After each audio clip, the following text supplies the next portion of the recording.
Good evening, and welcome to another Mothman podcast. This is a continuation of the series on the SkinWalker Ranch. This part 2 of the SkinWalker Ranch in Utah, you really need to go back and listen to part 1 to be able to appreciate the research and hear the total story. I'm sure you will be excited about the scientific research found during this investigation. I sure was. It's been said that Utah, particularly northern Utah, is one of the most active paranormal and supernatural hotspots on the planet. Most of the strange activity is concentrated in and around a basin, but most believe within the radius of this basin there is a epic center, which all these bizarre phenomena seem to manifest. It's a beautiful 480-acre ranch situated about 100 miles due east of Salt Lake City. This ranch has been given the name SkinWalker by the local residents because the Native Americans believe, who lived in the area, that this land is haunted, and even today the Native Americans are not allowed to set foot on the property. This is part 2 of the findings by the NIDS team. If you remember from last week, we talked about the NIDS team moved onto the property and set up all their equipment and started their investigation. This was back in 1966. And the remainder of that year, really nothing took place. Maybe some lights they saw and documented a few things. And they were even coming to the conclusion that maybe the paranormal activity there that was expressed by the Sherman family was not really real. But then, in 1977, actually March the 9th, 1977, Terry and Gwen discovered the carcass of a black Angus calf lying on the grass a little over 100 yards from the homestead. Gwen seldom ventured into the ranch since the family had moved away, but on this day she had been helping Terry tag some of the animals in the pasture. They tagged the calves there. They had just tagged this particular calf and then walked 300 yards across the field to tag others, which were grazing, I think is what I'm trying to say, to the south. While there, tending to this task, a dog with them began to growl. Its hair stood up on the end as it looked back towards the ranch. Terry and Gwen followed his gaze and saw that the mother of the first calf was limping back and forth, clearly out of her wits, going a little crazy. When they ran over to see what was going on, they found her calf on the ground. Its entire abdomen cavity, including all the organs, had been removed. The only thing which remained was its head, legs, and spinal column, with some of the ribs cage still intact. It was also missing the ear, which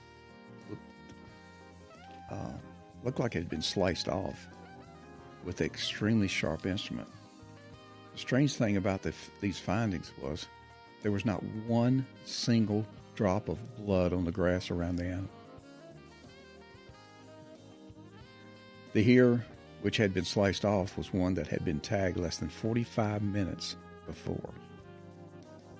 During that time, something had removed more than 60 pounds of meat from the poor animal in broad daylight and in full view of the rancher and his wife, though they had claimed that they didn't see or hear anything.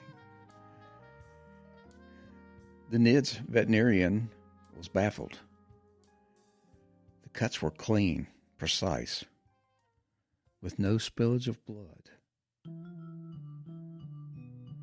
In his findings, he surmised that no predator that he knew of could have been responsible for this. When asked whether they had noticed anything unusual prior to the incident, both Terry and Gwen reported that they had smelled a heavy musk in the area. The vet took samples from the carcass before moving it to the lab, and the rest of the team began searching the areas for tracks or any evidence which might lead them to find out what exactly took place within the last 45 minutes. While searching for the tracks, the team happened to pass by one of the kennels and saw that the dogs were all huddled inside. It should be mentioned at this point that Ned's had strategically placed 3 large observation towers on the property, each surrounded by a chain-link fence, inside which they housed a number of dogs. Canines have an uncanny ability to sense when something strange was about to happen, so the team, they used them as biosensors on the property. The investigators' notes showed that Terry told the search team that the dogs had not ventured out all day. And remember, I'm taking all these facts from the investigative notes. Actually, the dogs would refuse to leave their shelter for many days after this event, and slowly but surely, the NIDS team will come to understand why. Something was lurking on the ranch.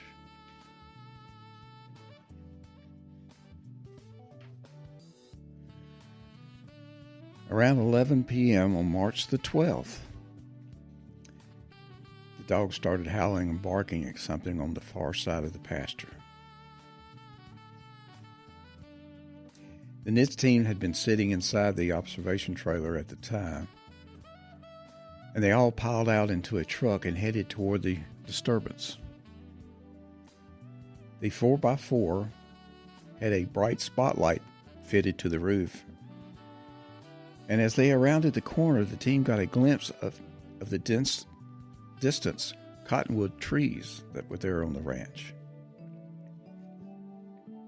In that moment, they saw a pair of yellow orbs sitting about 20 feet up in the air in one of the trees.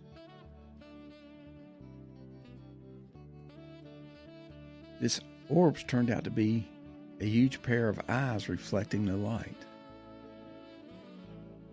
Terry at that time was with him and stopped the truck and reached behind him for his rifle. Exiting the vehicle, he leaned on the open door and took aim. Through his telescope on his rifle, he could see the huge outline of a large creature sitting in the trees.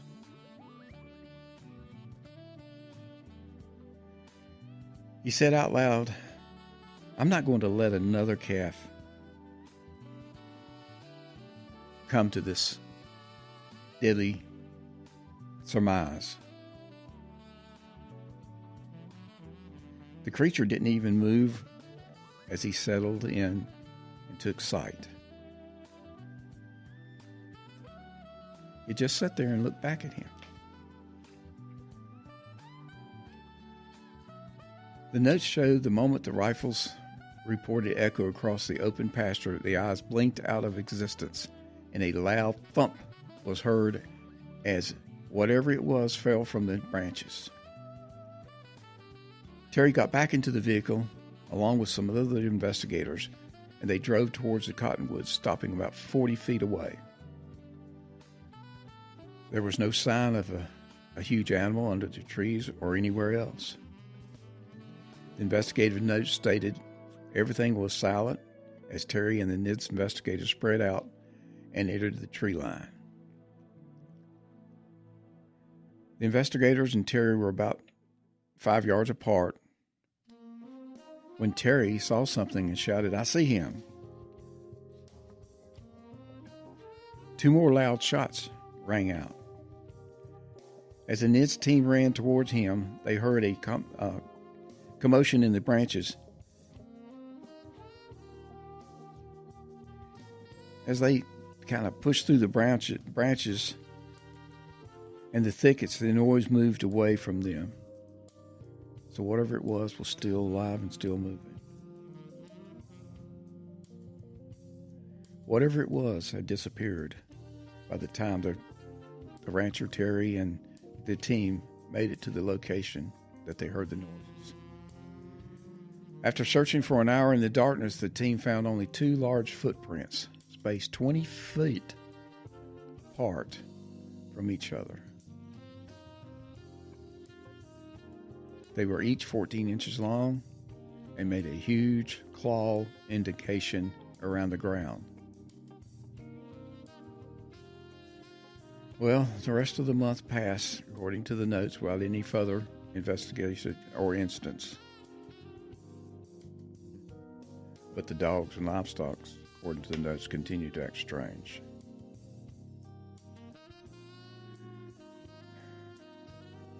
They seemed to be on edge all the time, almost if they could sense that there was a predator in the area. On April the 1st, another calf vanished without trace. No blood or tracks were found. It was simply there one minute and gone the next.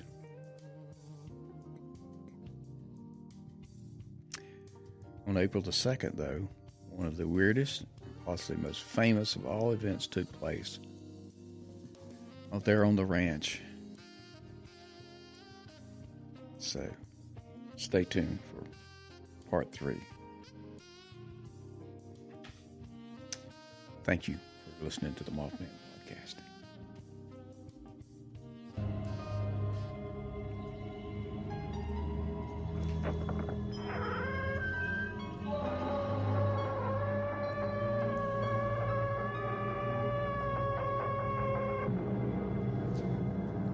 And good night from Mothman Podcast. We hope you enjoyed tonight's episode.